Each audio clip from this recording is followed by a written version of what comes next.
This is my life. Ooh.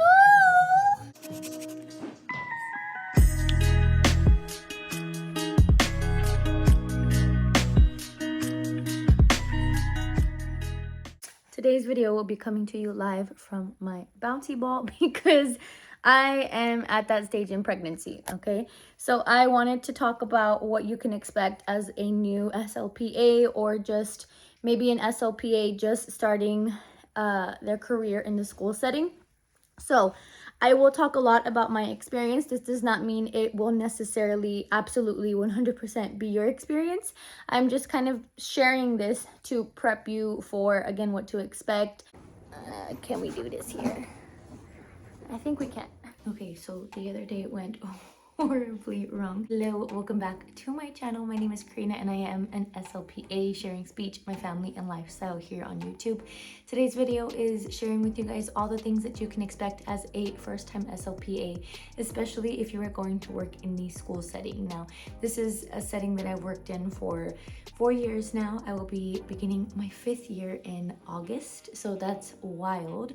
I do think I can kind of be the one to share this advice with you guys because I get lots of questions around the paperwork, around the schedule, around what I mean by work-life balance. And if you are looking to going into the school setting, kind of let this be a supplement sort of video in addition to my day in a life as an SLPA, because in those videos I try to show you guys everything that I do from the very beginning of my day to the end of my work day. So do keep that in mind. The first thing you guys probably want to know are the expectations, the duties, what exactly you're doing in the school setting, right? So number one, just like in any other setting, you will be providing speech services to your caseload. Now this caseload will widely vary across districts, across just areas that you're working in. The school setting is just so big, and it again varies from district to district depending on how many SLPAs they do hire. Now you as an SLPA are going to be the one to provide the direct speech therapy services, and a lot of the time the SLP who is supervising you will do more of the assessments. They will be doing all of like the paperwork aspect to this, and then you're the one really going to be the last person to pass along that paperwork to, and then you're doing again the direct services with students. Some things that go hand in hand with that will be tracking their attendance, so you are to be keeping track of who's coming in, maybe having them sign in, maybe you're signing them in online. That also looks different for everyone. And then you're also of course going to track their progress. Now this is the important aspect of speech therapy, because you want to be able to support why they're only meeting 70% of their goal, or why they haven't met their goal in an entire year, whatever the case is. You want your data to show that. So that's kind of the basics of what you do as an SLPA, is of course provide speech services, you're tracking their progress and their attendance, and then the additional work that kind of comes in the school setting is reporting this progress. Now, this might look different for people because you might be attending what's called an ARD meeting, where you're meeting with other staff members and sharing the speech therapy progress for this student. Maybe you're giving this progress to parents, and that might be again in a meeting, or you are reporting this for the report cards / progress reports every grading period. In addition to that, not everyone does this, but I know some districts do bill for Medicaid. If the student qualifies for Medicaid, you have to keep track of when you saw them, what time you saw them, what exactly they did, and you get training kind of on that aspect with your district.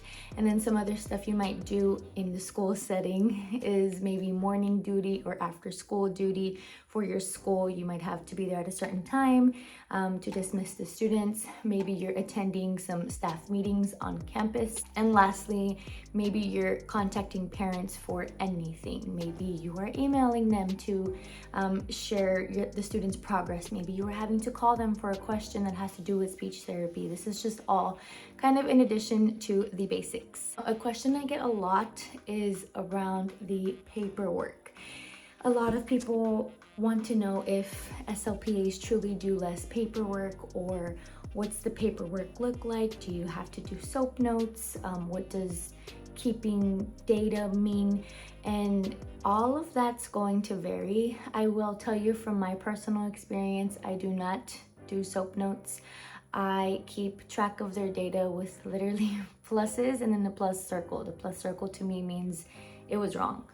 Or I will keep tallies for certain students if it's appropriate. I keep, just notes next to some students on what they did, how they did something. It just varies from person to person, but the paperwork, I will tell you, is very light as an SLPA. I only keep my attendance sheets in a binder, and then I keep my data sheets in a binder. Now, I say that this varies once again because if you are someone who keeps all of their goals for each student, in a printed format, and then you put it in a binder and you put it in alphabetical order or grade level or whatever, then that's going to add a little bit of paperwork to your binder. I'm not necessarily taking anything home. I may be bringing home progress reports if I have to catch up on that at the end of a grading period, but that's not something that happens very often. The paperwork is very minimal, it's very light. When I think of paperwork, I also think of your relationship with your SLP and what duties you guys share. I think that's very important to note here. When you are working in the school setting, of course, you and your SLP are a team. So while the SLP is doing a lot of the assessments and most of the paperwork aspect to this, you are doing the speech therapy services. So if you get the opportunity to maybe assist the SLP in screening students at any grade level, then maybe that'll add some paperwork to your binder or your folder, right? And you're someone to keep notes for the ARD meeting, then maybe that's additional paperwork for you. It really comes down to the relationship and the duties that you split with you and your SLP. Third thing I do want to talk about are observations, and I want to quickly define this for you guys. For your job as an SLPA, you are required to meet with your supervisor 1 hour a week for indirect observation and an additional hour a week for direct observation. So that is a total of 2 hours per week. And that's, in my opinion, really to make sure that you are communicating consistently with the SLP, because again, you are the assistant. So they're doing all of this paperwork and stuff. They have to be in communication with you to ensure that this information gets brought back to you and this information is understood by you before you begin to implement speech therapy services. Direct observation will be when my SLP is coming to observe me. For me, this does mean that we are setting a date and a time that works best for both of our schedules, and she is coming to watch me provide speech services to one individual student or maybe a group of students, depending on our schedules. So she is coming to observe me, and yes, sometimes she does participate. There are a lot of the times actually where she's participating in our games or our activity or helping me get something understood, helping get my point across with the students, but that doesn't mean that she's necessarily taking over the speech session. Her job for direct observation is to just do that, observe. For indirect observation, that's a little bit different. That will be, for me, in my case, anything that we talk about during the week. We do still make a time for indirect observation because it is required to have 1 hour at least for every week, but it's not all the time that I'm having to have questions, or maybe we meet and I forget to ask so many questions or talk about a certain student, and then later in the week all these questions pop up, and that may include things like, hey, I don't understand this goal that you wrote, or hey, I'm not sure how to keep track of this, I'm not sure how to target blank. Maybe it's about behavior, maybe it's about just a specific student and how they're doing. Maybe I want to share their progress. Maybe I want to hear about some new students that we're getting, if we're getting new students soon. All of this kind of counts as indirect observation because you're kind of informally meeting and you're sharing everything that you can about the caseload or any speech questions that you may have. This is the part that's very different for a lot of people. I think once again, it comes down to the relationship that you and your SLP have. This is the person that you are supposed to go to for any questions. Now, in my mind, that means I have to trust you. I have to know that you're completely knowledgeable in everything that I'm doing, and I have to know that you have all of the information that I need for anything. For sure, I think that's the most important relationship that you want to build on as an SLPA. However, I say it's different for everyone because not everyone is like me, where I said I make a time and a date with my SLP to meet for indirect and direct observation. Some people just have their SLP just drop in and they're totally okay with that. And it happens, I get it, because you know, both of us have different schedules. One might be out one week and then we have to make it up another week. One might be on vacation, one is sick, or one is just caught up in meetings and assessments and stuff. You know, it's always something. So I'm totally fine with her dropping in on me, but I like to kind of have this predictability like in my schedule. So I do try to make a set date and time. Now, other people, it may be different for them. It may be their SLP will always drop in on them or want to surprise them all the time, or maybe their SLP will always take over. Maybe their SLP will criticize you, give you constructive criticism, or keep track of how you're doing.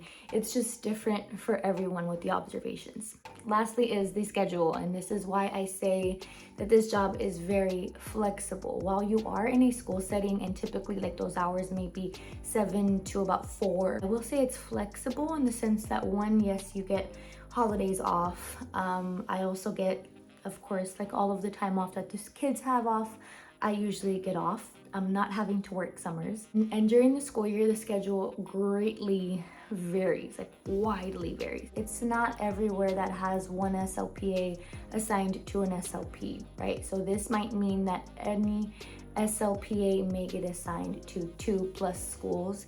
You may only get one school.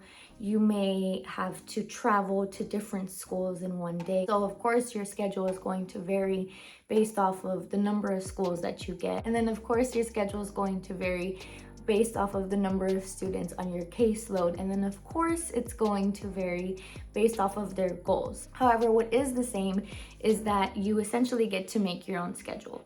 You get to create, you know, when you have your first session, you get to create when you have your last session, and you have to take other factors into consideration when you're creating the schedule, of course, but the way you want to see the kids is completely up to you. If I want to see my 5th graders in the morning, and if I can, then I will see them. If I want to see the little ones in the morning and get my morning started like that, then that's what I do. If I want to leave by 3 o'clock and I don't have after school duties, then I can do that. So that's why I say it's very flexible. The main point is that you are meeting all of the minutes for every single student, right? So each grading period, let's say you have to meet a total of 500 minutes for every single student. So as long as you're able to do that in one grading period, then I feel like it's fair.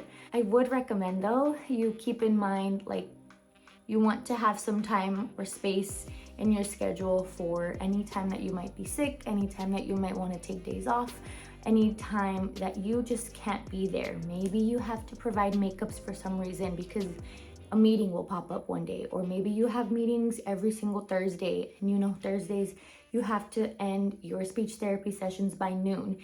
Maybe you don't want an hour lunch, maybe you only want 30 minutes. Maybe you want an hour and then you want an additional 30 minutes to input attendance or input data or something. It just varies. So you do have some flexibility, you know, in creating your own schedule, but there's a lot to consider and there's different factors that you want to look into before you create like the ideal schedule or something. I feel like that was a lot of information, so hopefully you found this video helpful. If you did, make sure to give my video a like and subscribe to my channel as well.